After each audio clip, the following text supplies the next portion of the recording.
Welcome inside episode 459 of the Locked On Senators podcast. I'm Ross Levitt, and on the outskirts of enemy territory in Winnipeg, Manitoba, alongside Brandon Pillar on what will be our final show before Christmas. Yeah, Ross, a bit of a unusual thing for us taking a day off, but you're spending the time traveling and it is Christmas Eve, so we're going to take one day off if you guys can allow that. I've got my holiday sweater on. Happy holidays to everyone. And although, Ross, there's no NHL action, we got some international hockey coming up real soon here. Yes, so on today's show, we'll get our Christmas wish list for the Ottawa Senators. What should Santa leave under the tree for them? Maybe a couple stocking stuffers as well. And then we heard from Tony Ferrari yesterday, but it's our turn to make predictions and more when it comes to the World Juniors. So stay tuned for all that. This is the Locked On Senators podcast, your team every day. Locked On Senators, your daily podcast on the Ottawa Senators. Part of the Locked On Podcast Network. Your team every day.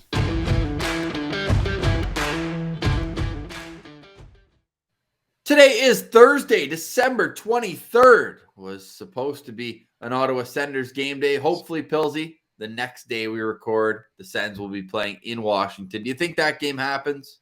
Absolutely. I mean, there's got to be light at the end of the tunnel, and I'm focused on that because we were hitting such a good stride here with the Sens playing their best hockey all season. The postcast was firing on all cylinders. So yeah, I gotta believe we'll start the Christmas wish list early here, Ross. And the game against the Capitals on the 27th, that's top of my list because let's get back to NHL hockey. The only problem is that playing in Washington has been an automatic loss for the Senators in recent years. Like Ovechkin has just dominated the Sens throughout his career, and we'll have more time to preview that hopefully on Monday, our next show. But by then, the World Juniors will already be a full day in, and wow, the most wonderful time of the year is an understatement, especially when you have 5 prospects in the event. So if you didn't hear our interview with Tony Ferrari yesterday, go check that out as well. We get a Sens-centric preview of this year's World Juniors. Pilsy, what are you most excited about for this year's tournament? Well, the fact that Canada, like usual, has a really good chance at winning this. And man, last year was a heartbreaker. Sure, it was great to see Jake Sanderson and Tyler Clevin get gold medals. Pierre Dorion likes winners, as we know, but Team Canada, they got to take a step up this year, and I think this is a year that they can definitely do that. So I'm excited to cheer on the red and white. Well, we know what the problem was, right? What was the problem? Didn't score For enough goals. Canada? No, they didn't have a Sens prospect on their team last year. Yes, true. Yeah, that's actually a very good point. They had one in 2020, and how did that time end? Oh, right. Gold medal. Jacob Bernard-Docker. Thanks for coming out. So, Yep. I mean, that's just a trend. You mentioned Curtis Lazar. We talked about captains. Yep. He won his gold medal with Team Canada. So, I mean, don't bring up Thomas Chabot because that shootout still gives me nightmares. That was an amazing game. Colin White versus Thomas Chabot way back in the day. So, there's such classic matchups, right? These are the kind of tournaments where every game you remember for a long time. So it's a great stage for these kids to get an opportunity to come and play some of their best hockey. We'll save that preview for later on in the show. We got a couple birthday shout-outs to get right off the top. Sens legend Scott Gomez turns 42. Is he the most obscure Ottawa Senator? He's definitely one of them. Like there's 3 or 4 that come to mind, and he's one of them. And Ross, it's too bad he never got a goal. He did. I'm looking at his stats right now: 13 games, 1 assist with the Sens. But that was a hilarious time for Scott Gomez to just appear on this team out of nowhere. And I would love to hear from some of the boys that were playing for the Sens that season, just like, what was that like? Because if you've ever heard Scott Gomez on an interview, that guy just has stories for days, and he's quite the character. So I'd love to hear about his time as an Ottawa Senator. Who do you think scored the goal that he assisted on for the Ottawa Senators? I have it pulled up right here. March 8th, 2016. He had the lone assist on a first period even strength goal from Bobby Ryan? No, Mark Stone. Shocker. Yeah. Yeah. So there you go. That was the swan song for a great career for Scott Gomez. Unfortunately, part was beating the Ottawa Senators in that conference final 2003, which we don't have to get into anymore. But he was a great player at his prime. I would put on my quick Mount Rushmore of obscure Ottawa Senators who were like unbelievable other places in their career. Peter Bondra, 500 goal scorer, comes to Ottawa, plays a cup of coffee, all of that. I think some people would say Marty Lapointe as well. He ended his a great career in Ottawa, and then how can you not say David Legwand as another one? The first captain of the Nashville Predators. He comes to Ottawa, and I mean he was there longer than the other guys I just mentioned, but still pretty obscure looking back. Definitely very very random, that's for sure. No question. All right, so speaking of the Ottawa Senators, I mentioned Alex Ovechkin, 33 goals in 49 games against the Senators in his career, 53 points, plus 19, and plays 21 minutes against them per game. But if you look up and down, like Alex Ovechkin's a complete machine. Guy plays over 21 minutes against every single opponent as a forward, and he's playing some of his best hockey at 36 years old. Hopefully his next game is against the Ottawa Senators. Any more postponements, I'm just going to start crying here live on air. You can also follow the show. If I do end up crying, you'll want to subscribe to our YouTube so you can see that in HD TV. All right, Pilsy, you got your holiday spirit going. We want to wish a Merry Christmas to everyone who's listening to the show and has all year supporting us, up 170% year over year. So that's huge, and that's all thanks to the daily listeners making Locked On Senators your first listen of the day.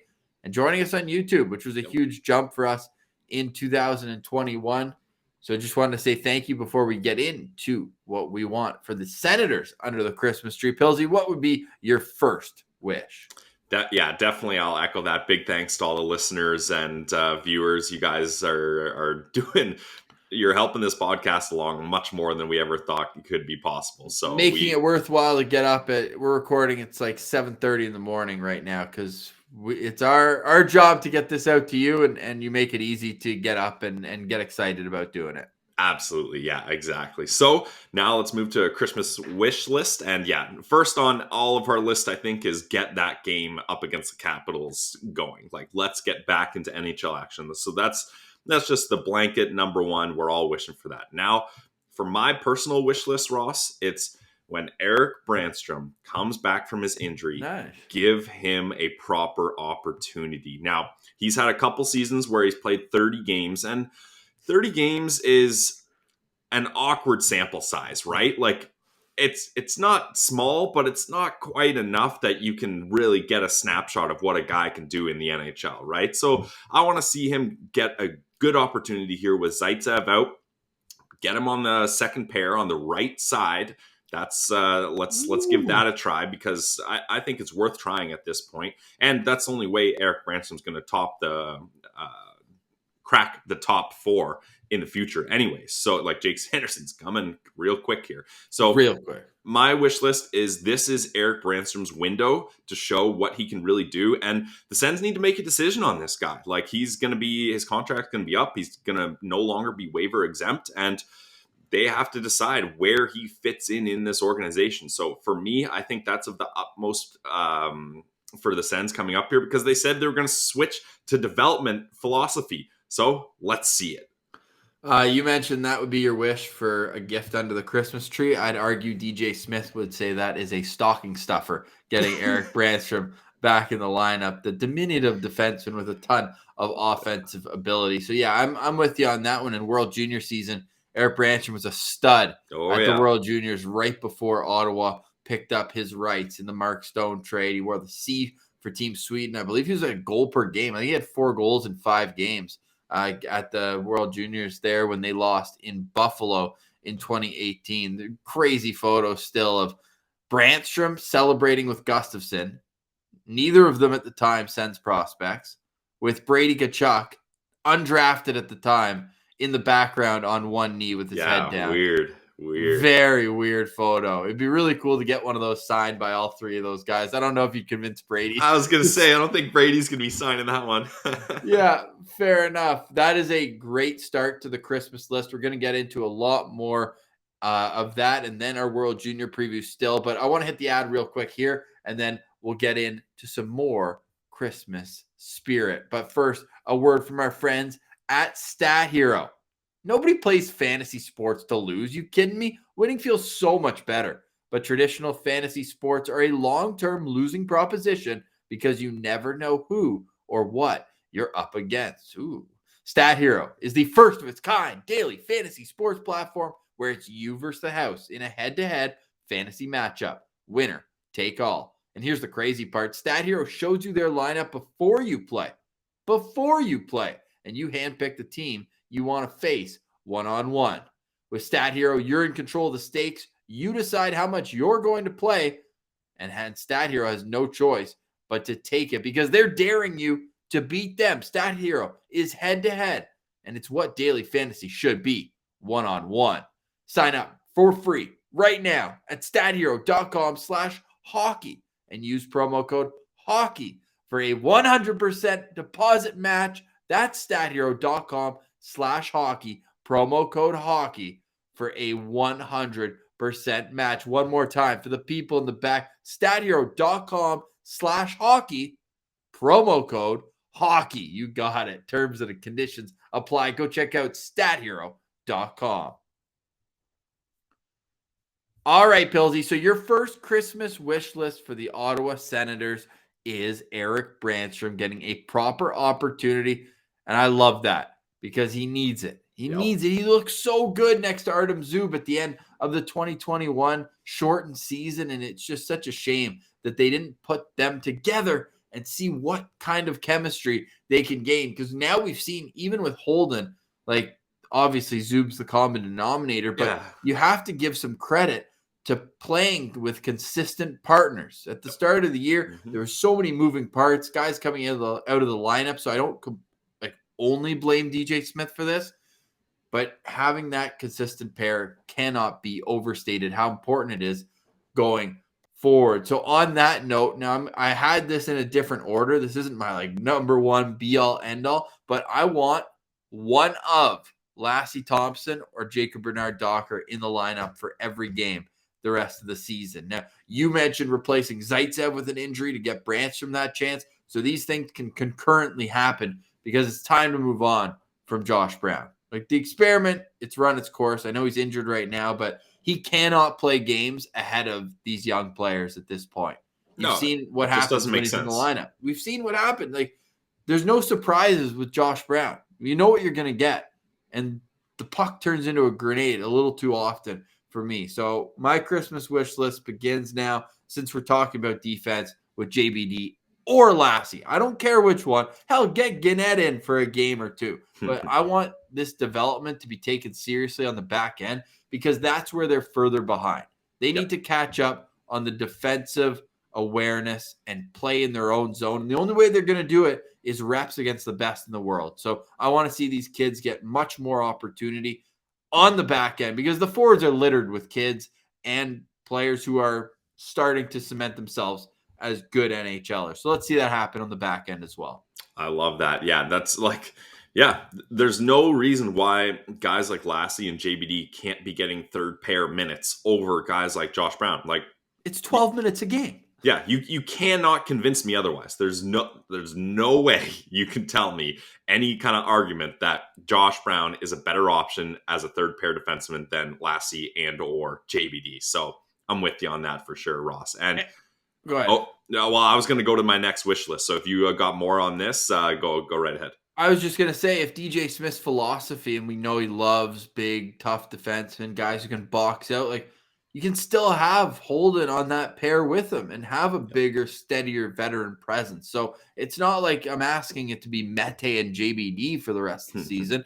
Mete can be the odd man out. That's fine. You don't have much invested in him. You picked him up off of waivers. You beat him in arbitration as well. So who cares? Just get these kids in the lineup. All right, next, Pilsy. Yep, I'm with you. All right, now, sticking on the development path, goalie-friendly show, Philip Gustafsson needs to play some games. Yeah, like, when was his last game? I forget his last game is. That's how long it's been. And it's the one loss. Yeah, well, The which Islanders won game. loss. Send it 5-2-1 since December 2nd. I don't think people are talking about that enough. Yeah. Let's bring that up on Twitter. Actually, see what the Twitterverse thinks of that. All right. But yeah, like Philip Gustafsson, there's so much invested in this guy. He was the start of the rebuild. He was the first prospect to come back to really let the world know, hey, we're rebuilding, we're tearing things down here. And he's one of the most valuable prospects because we saw, yes, small sample size, what he can do in the NHL at the end of last season. And it hasn't been the same for him this season, but he's not going to get better sitting on the bench. And we kind of thought he might be in Belleville, but the Matt Murray incident has changed all of that. Anton Forsberg's amazing play has changed all of that. However, sure, I agree with riding the hot hand. And if you're a coach like DJ Smith, that's just kind of like, hey, I don't know much about goalies, just whoever's playing good, that's who's going to get in there. Fine, whatever. But you cannot have Gustafsson sitting cold for that long. Like, mix in again. Like, maybe, I don't know about getting him in against the Capitals because that's kind of a tough task. And we saw what happened last time. So maybe get Forsberg in for that game. But the next game, you got to get Gus in because they got to start developing him and giving him more consistent starts here. Philip Gustafsson's last 4 games are not pretty. No, but he needs a chance to bounce back, right? Like you can't let a young goalie who's on a downturn just sit and dwell in that. You know what I mean? He needs a chance to boost his confidence and get back here. Oops, I was trying to whenever I hold shift, something happens, but check out those stats. Last 4 games, .854 save percentage. And we know that he's a very confidence-based goalie. Mm-hmm. So get him back in there. What's the harm? But I agree, not again.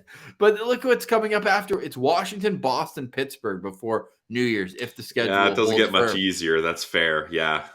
No, but you can't shelter him too much, right? Like he's right now he's your number 2 NHL goalie. Like you got to get him in there, and you have to trust him. And if you don't, then I don't know what's going to happen there because Matt Murray also isn't getting games to boost his confidence because Belleville is now postponed till I think 31st.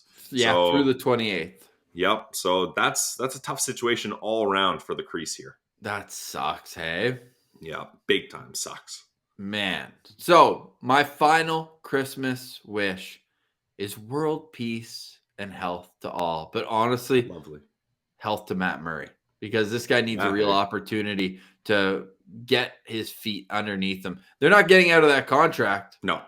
So you have to hope that at the very least, he can stay healthy and try to recapture any of what the Senators saw in him 2-3 years before they ended up signing him to that contract. So you don't want the goalie that you signed to that contract because they were betting on a bounce back.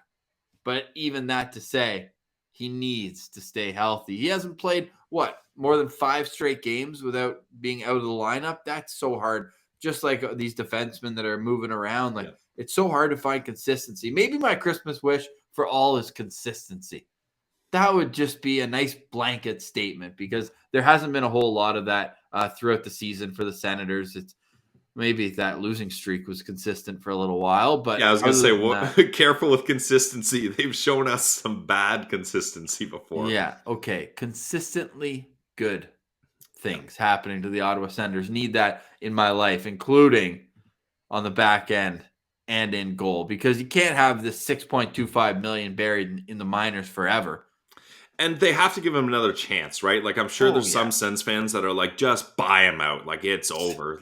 And, I can understand the frustration, but you have to at least give him a chance to have this comeback. And yes, I know he gets injured a lot. So even that chance of a comeback can be difficult. But like when you got so much money invested in him and you're not really cemented in your goaltending position, at least kind of salary wise, like Forsberg, who knows what's going to happen with him. And then you've only got Gus there. So you've got a guy who you've got locked up for a couple more years here. You got to at least give him a chance before you ship him out of town or decide to do anything with him here. What's your prediction for the Ottawa Senators second half of the season? We know last year they picked it up quite a bit. Now they're at Christmas. They're still looking for their 10th win of the season, but they've been playing a lot better hockey. I don't know if we said this, 5-2-1 since December 2nd, but in all seriousness, Pilsy, 9-17-2 That's 20 points, 7th in the Atlantic, although ahead of the Montreal Canadiens, behind a lot of other teams. That's got to be lower than we expected going into the season. But what's a realistic situation for Ottawa heading in to January, February, and beyond?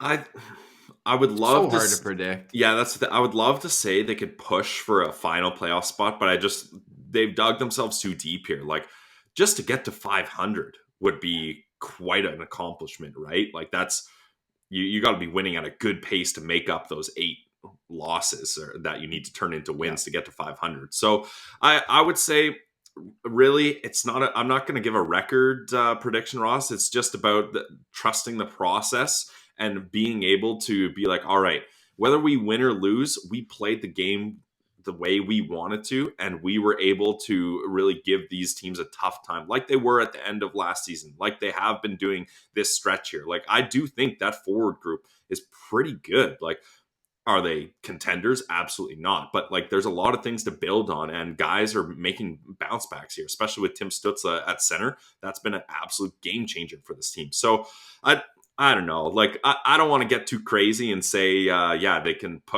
push for 500. Even sounds crazy. And I don't want to say they're just going to absolute tank. Like, I think they're going to end up, Ross, in a similar position as they were last season, right around that area. But as long as we continue to see growth from the players that matter the most in the future, like, don't get your head too out of control. If you see, another bad pass out of the zone from Josh Brown, like, guys who aren't going to be here for the next 3-4 years, what does it really matter for the rest of this season? But as a team, if they can play cohesively, and you see these, Drake Bathersons continue to flourish, and Tim Stützle, the move to center, hopefully you get Shane Pinto back for a few games at the end of the year. But really, the numbers that stand out, looking at the Senators versus the league average, it's clear. It's the save percentage, but that's not really fair to pinpoint all on the goalies. I think the decor and the team defensive structure is the biggest issue with what we've seen so far this season. Too many tap-in goals. How many plays that start behind Ottawa's net end up going in, right? Like, they just seem like they can't control the puck into a small area in their own defensive zone. They lose sight of the guy behind them, and they're just asking for these easy tap-in goals. So if they can cut that out, they'll make the goalies look better. I hope I don't sound like too much of a goalie hugger right now, because the 893 save percentage certainly stands out. The league average is 907. They're like 15 points below league average. So that needs to be better. But seriously, the defensive coverage needs to be a lot better if they're going to compete. Yeah, I agree. Because a lot of those goals you can chalk up to missed coverages and two defensemen puck watching at the same spot, and then there's a guy open out front kind of thing, right? So, yeah, I definitely agree with that we can't be too nice to the goalies here, but also we're going to shelter them a little, being like, it's not all on them. Right. And then you look at shots on goal as well. I found this to be pretty interesting versus the league average. The league average for shots on goal is 920 per team. Ottawa has 805. That's like 120 below the average, not the best, the average. So they need to get more pucks on net. Their shooting percentage is above average in the league, but just imagine how many more goals they get if they kept around that shooting percentage, but had 100 more shots on goal. Yep. You're looking at like 10 more goals. And how many games here? Like, obviously the Rangers game comes to mind. You score one more goal. They lost 2-1 to San Jose. There's been some 1-goal games where, hey, you get a few extra shots. Maybe that could have swung the other way. So those are a couple of things when you're looking at the league of, hey, where can Ottawa improve and get some more wins? And I think that those are a couple places to start. Pilsy, if I'm starting to gamble on sports, and who doesn't love to do that, where would you go? Well, Ross, you're going to make your way online to BetOnline.ag, because they are the trusted sportsbook of the Locked On Podcast Network, and they've been great partners with us for quite a while. So they're our go-to sportsbook online, and they can be yours as well. Make your account at BetOnline.ag and Since you're a loyal listener of the Locked On Senators podcast, we got a little holiday gift for you.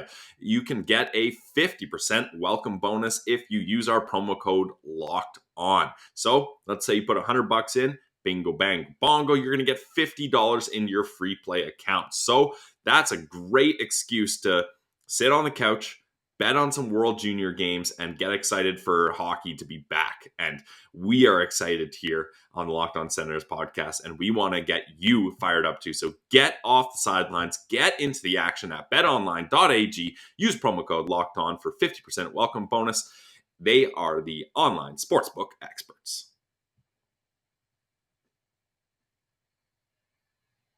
All right, Pilsy. So it's the final segment heading in to Christmas. We'll be off for the next 4 days, back on Monday, December 27th. At that point, the World Juniors will already be underway. I absolutely love this time of year. Just for a quick rundown, the Senators prospects in the tournament for Team Canada.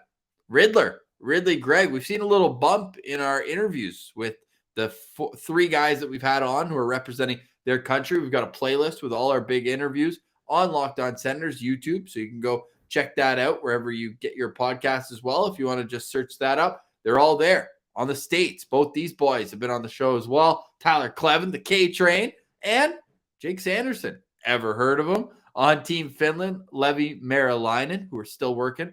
He will be on this show eventually. Yeah, that's a tentative guest once he works on his English a little more. Yes. Especially guys like Ross and I, we can be tough to understand when we're getting a little excited. Exactly. Although you've had enough Finnish scouting trips. Yeah, sure. True. I got to brush up on my Finnish language skills, yes. And then Roby Jarventi. He's my guy to watch in this tournament. Now, everyone's going to be looking at Ridley Gregg. Everybody's going to be watching Jake Sanderson. But we've made it very clear. We weren't impressed with his tournament last year at all. Now, he's going to be one of the only players in this whole tournament who's played more than 40 AHL games. I'm going to look that up actually because it's right around there, maybe a little less actually. Yeah, but he's got more experience than anyone playing against North American men, and the reason why it matters because you're like, oh wait, but so many of the Finnish team they play in the Liga, which is the top league in Finland. Well, the World Juniors are on they're in Edmonton, they're on North American size ice, so I think that this is the perfect opportunity to him to put in practice the things he's learned. Yep. And if he can do that, then we might be on to something here. So I'm looking for a big tournament from Roby Jarventi. Which Sens prospects are you most excited to watch throughout this tournament? Well, Ross, I'll stick on Team Finland with you because the other guys, like you said, they're very obvious. Like those are the big guys, but Levi Merilainen, I haven't had a chance to watch him play in the OHL. I was hoping to get to a game in Barrie or Owen Sound, but they haven't come up here yet, the Kingston Frontenac, so I haven't had that chance. So I hope he beats out Joel Blomqvist for a couple games, and if he can get hot, we know how this tournament goes, Ross, especially as fans of Team Canada. Often the most touted goalie doesn't end up playing the whole tournament. It's whoever's been hot and can help this team win games. So that definitely could be an opportunity for Levi Merilainen here. And it would just be so awesome if we could see him like internationally and playing in Finland. His numbers have been incredible. So I think that's going to give him a boost here. He's having a good year in the OHL too. So I want to see that. And just to talk about Jarventi for a bit here, he had amazing chance at the start of last tournament. I don't know if everyone remembers, but it was a slot chance. And I think he either hit the post or just barely missed the net. And that's his game. Like if he would have scored, I bet we see a whole different tournament from him because then he's confident. Then the coach is putting him in at the best spots in the top power play. So I want to see Jarventi get going right away. Like don't let that consistent inconsistency grow into a negative thing. Let it grow into a positive thing, and I think we could see big things. So Finland, we're going to have our eye on here, Ross. We're only 15 to 20 games off. Jarventi, he only joined Belleville at the end of his last season. And he missed time there, yeah. Exactly. So he's got 25 AHL games under his belt, 12 points, 5 goals, but he's still looking for his first World Junior goal. Yeah. 6 games last year, -2, no points, and was on the bench for a lot of the second half of that tournament. The coaching staff really lost their trust in the big Finn. Now, hopefully we see some red light Roby, because that would be huge, even for his confidence coming back to Ottawa and Belleville afterwards. He's a guy who, if he plays well down the stretch, I wouldn't mind him getting a sniff like Igor did, like 4 or 5 games, give him a taste of NHL action. But right now he needs to be focused on having a great World Junior. So we're going to be locked on to Roby Jarventi. And I'm hopeful, to your point, that Levy gets to play. It sounds like this Joel Blomqvist kid has maybe the inside track here. I wonder if the fact that he had more experience playing for Karpat, the same team that Levy had to leave because of him, kind of makes sense that there's a bit of a hierarchy there already. Definitely, yeah. And I get that sense too, but anything can happen here. And go check out Levy's stats for Team Finland. They are impressive, so they know what he can do. They certainly do. Now, the save percentage isn't quite there yet in the OHL, but he's got a lot of wins, and he was the CHL goalie of the month in November. So that's some good praise and getting used to the North American game. So that hopefully helps him going in to this tournament. Okay, Team Canada. This is what we've all been waiting for. This is an elite team. Like, sometimes you're like, okay, that's a very, very good team. This is an elite team, top to bottom. Just to run through Team Canada, because I think we might even change the Twitter name just for the next few days before the Sens come back, Locked On World Juniors. And yeah, we're into the Sens prospects, of course, but this is a Canadian-based show. Of course, we want to see the red and white do well. And they've got 11 first-rounders on their team. All their defensemen shoot left, which is just the wildest stat ever.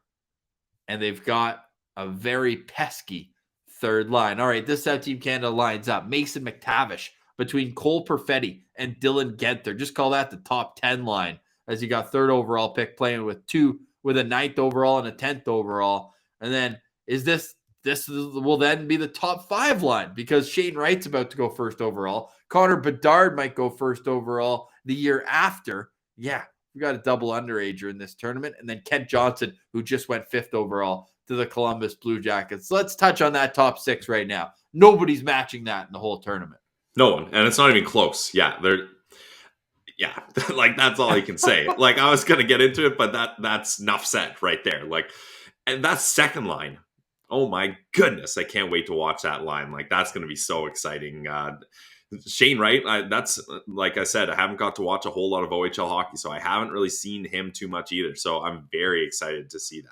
And then you've got a guy with NHL experience on the third line, and that's Jake Neighbors, who's going to be wearing A. He's playing for St. Louis. He's on a line with Ridley Gregg at center. I like that they're keeping Ridley at center. That's what you want to see. And Justin Sourdif, the Florida Panthers third-round pick, who's been lighting it up with the Vancouver Giants. So that is the identity line. Head coach Dave Cameron. Yes, that Dave Cameron.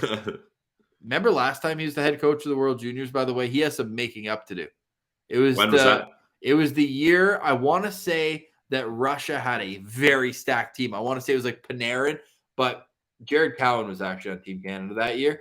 They blew, I believe, a 5-1 Yes, I remember that. Yeah. For the Russians. Yes.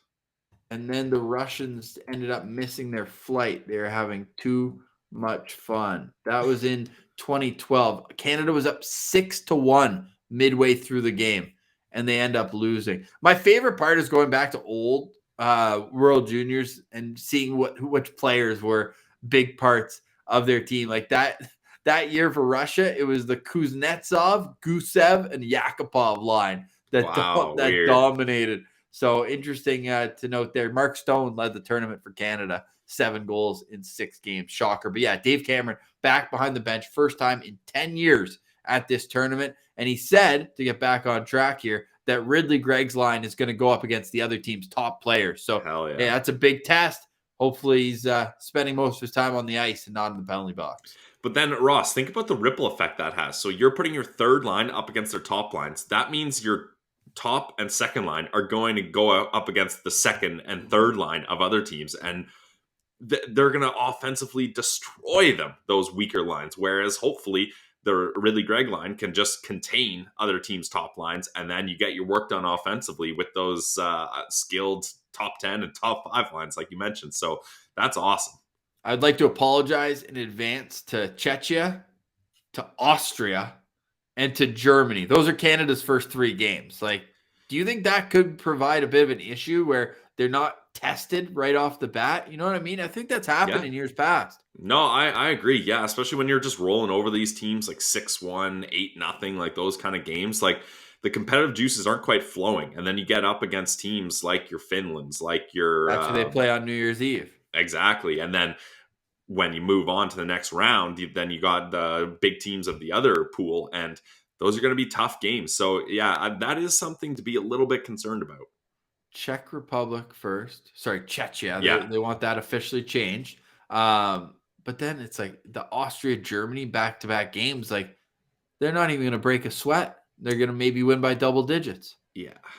So hopefully they can get a good test here on New Year's Eve against Finland. The greatest game, I think, of this tournament is going to be New Year's Eve, the late game, USA-Russia in Red Deer. The other pool is the group of death. No question about that. When you look at the United States, Russia, Sweden, all in the same conference or same pool. So it'll be really interesting once we get to January and see with the quarterfinal how the crossover goes. But as it stands right now, Canada's got quite the easy ride. On paper, anything can happen. These kids are 16, 17, 18, 19 years old, but it's going to be quite an interesting tournament, I think, from that standpoint of who's going to be where when it comes down to the next round. Okay, on defense for Team Canada, as I pull it back up here, got Owen Power, first overall pick. Is that good? Heard of With him. Olin Zellweger. Got Caden Goalie, who's going to wear the C for this team, with Ryan O'Rourke. Got Donovan Sabrango with Lucas Cormier, and then Carson Lambos with Sealy as well. And when I'm looking at this decor, like, they've got a bit of everything, but they're going to be big more than anything. So you got a big, mean defenseman in Caden Goalie, and you got a big, mean defenseman who can handle the puck, as well as any defenseman not named Jake Sanderson in this tournament in Owen Power. I think the goaltending will be interesting as well. Sebastian Cossa. How about Tony teeing us up with a Canada-Sweden final where we get to see Wallstead versus Cossa? I love that. Yeah, that's something that I kind of forgot about, especially like there's a bit of spice on that one, Ross, because Detroit traded up to get a goalie, and it's not the goalie everyone thought they were going to get. They went for Cossa instead of Wallstead. So, yeah, I think Tony's on to something. Wallstead's going to have something to prove, and he's going to have a chip on his shoulder. What is your official prediction for the tournament? First, second, and third. Well, I did say I was going to probably piggyback off Tony, and I'm kind of doing that, but I'm gonna change things a little bit here. I got Canada winning gold. Of course, I got Canada winning gold over Team Sweden in the finals. So that's a no-brainer. And then for the bronze game, there's no way Jake Sanderson and Tyler Kleven are going home without a medal. There's no way. So I got them winning bronze over Team Finland. Okay. I'm going to go Canada gold, USA silver. We're going to get a rematch of last year's gold medal, but the good guys are going to come out on top in that one. And I'm going to say Roby Järventie leads Team Finland to a bronze with some great goaltending as well. Again, who did they beat in the bronze game? Sweden. Because I just want these rivalry games. I'm just going to go as hard as I can. Those neighbor rivals, yeah. Exactly. There's always a little extra something in the air when those two countries meet. So hopefully that can continue on in this great tournament that will be hosted by Edmonton and Red Deer. 50% capacity for both of those arenas, but at least there are some fans, right? Last year was played without any. So great to see that some will be allowed to be in attendance, and they're going to get a treat because watching Jake Sanderson is just that. So it's going to be a great tournament, and I think we've covered it pretty well between today and yesterday with Tony Ferrari. So make sure you go back, download our episode with him. You can also find Locked On Senators wherever you download your podcast and YouTube. You can subscribe to the show there. Merry Christmas, buddy. What's the plan for you over the next 4 days? Well, I'm hoping to get a bunch of snowboarding in here at Blue Mountain. That's definitely one of my plans. Try to visit family in a safe, proper way. You know, I got to still stay safe over the holidays here, and just hoping, you know, it's a break from hockey, so I'm trying to tap into other things in my life. Like I said, snowboarding, trying to stay active, trying to stay positive on a daily basis. So that's what's on deck for me. How about you, buddy? Yeah, just going back and to see my parents for the first time in a while, and yeah, that'll be nice. I'm still hoping to be at Sens Penguins on New Year's Eve, but it's not giving me much confidence right now.